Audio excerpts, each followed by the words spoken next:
All right, well, let's talk about this record-breaking heat. It's going to be hot out there. You're going to want to drink lots of water. Yeah. Summer-like heat and record high temperatures are in the forecast.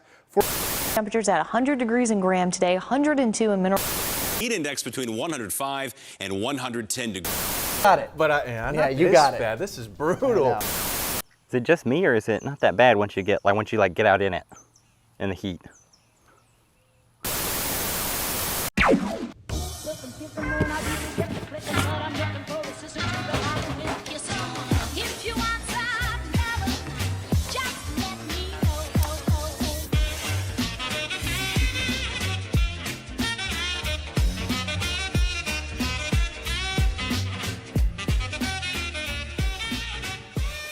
There we go.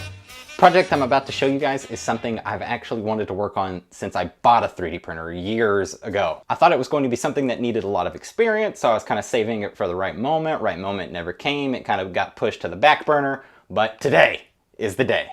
And that project is these stunning, if I may say so myself, 100% 3D printed shoes.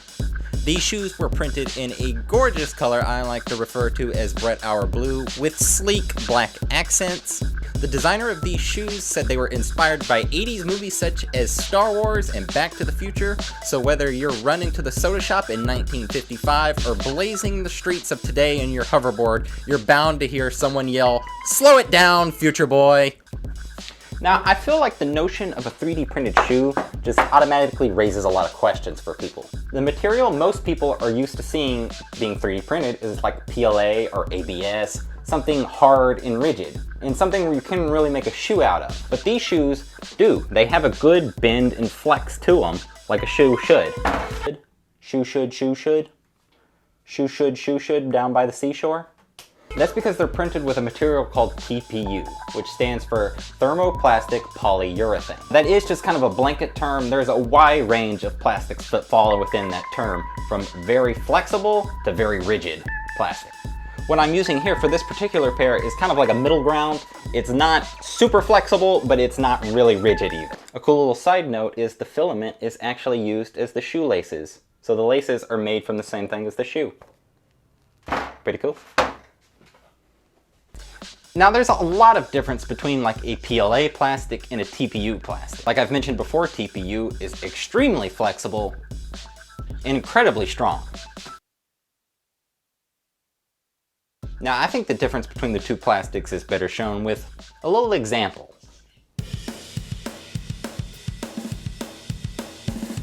Now what we have here is a tiny boat made out of PLA, and we also have a tiny boat made out of TPU. This is a hammer. Now see, when I hit the hammer against the TPU boat, not much happens. Now when I hit the hammer against the PLA boat,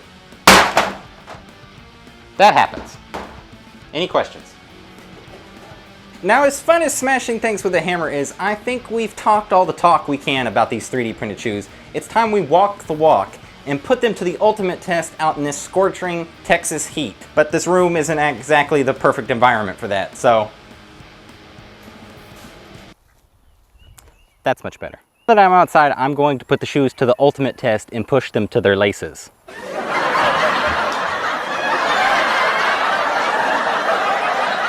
I'm just gonna be going on like a small hike out here in the woods. Can you guys see the ducks?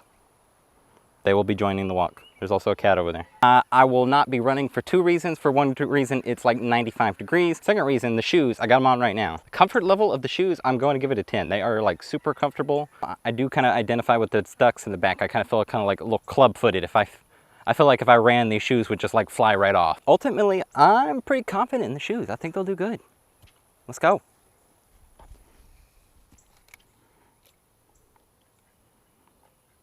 There's the cat.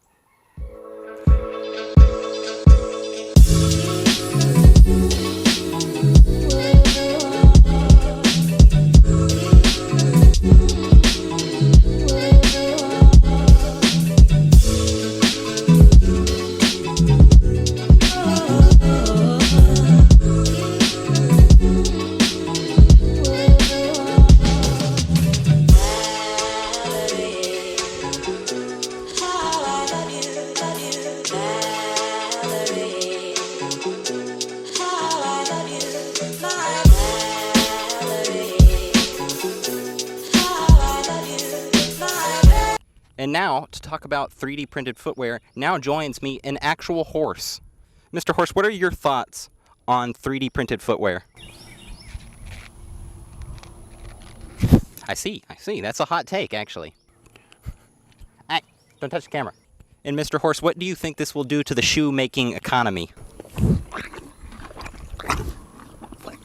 So there's no need to get so political. This is a family show.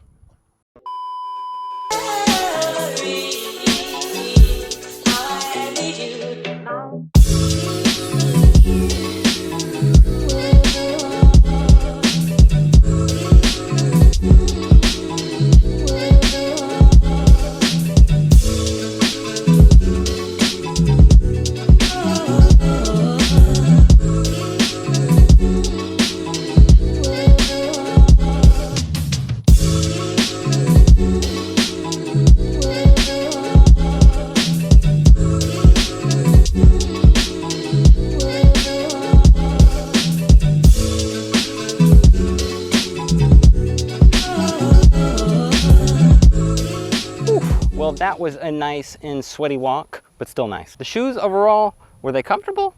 Mostly. Did they have problems? Yes, but I think that's a better topic discussed at home. Wait a minute. Okay. Anyway, the shoes, were they perfect? No, I did face a few problems with the shoes. For one, the main opening to the shoe, I found it pretty big. It was kind of too large, and when I was walking, I honestly felt like if I really just kicked too hard or made a misstep that the shoe would just fly right off. My second problem isn't really the shoe's fault, more of a user error. I printed one shoe at a 0.2 layer height because that seemed like a good decision, but it took a very long time. So with the left shoe, I decided to go at a 0.3 layer height. I know that doesn't sound like a lot of difference, but that actually saved me over 24 hours of printing on the left shoe. Ultimately, I did pay for that time saved because the left shoe blew out several lace holes and the shoe just eventually just came untied. I know I bragged about it at the very beginning of the video too, but I did ultimately have to switch out the filament laces for actual laces because that rubber filament was just not going to stay tied in a knot. Not stayed tied in a knot. Not a knot, if you will. The right shoe, on the other hand, printed at a nice 0.2 layer height, seemed to hold up very well. It didn't blow any lace holes and still seems to be in very good condition.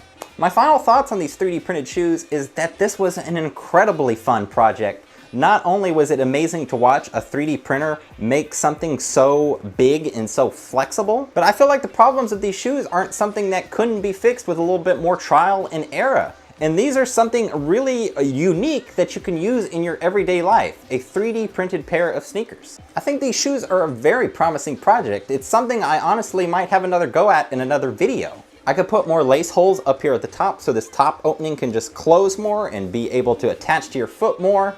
I could print another left shoe at a reasonable layer height, however long that may take.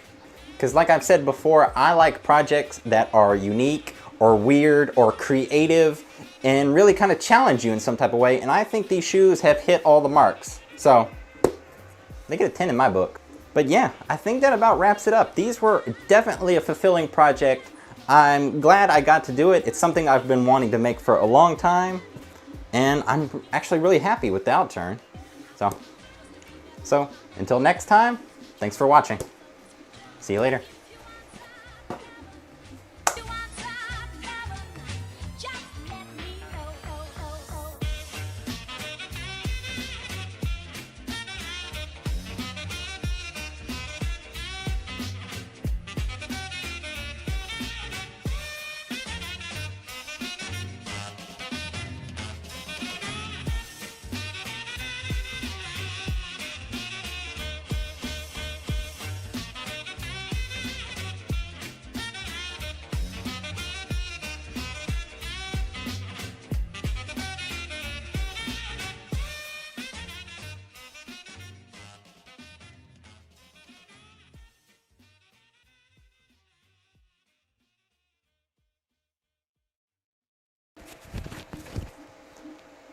I'm gonna put a little banner across the bottom of the screen that says how many times I've had to change my shirt in one day because I've sweated through them.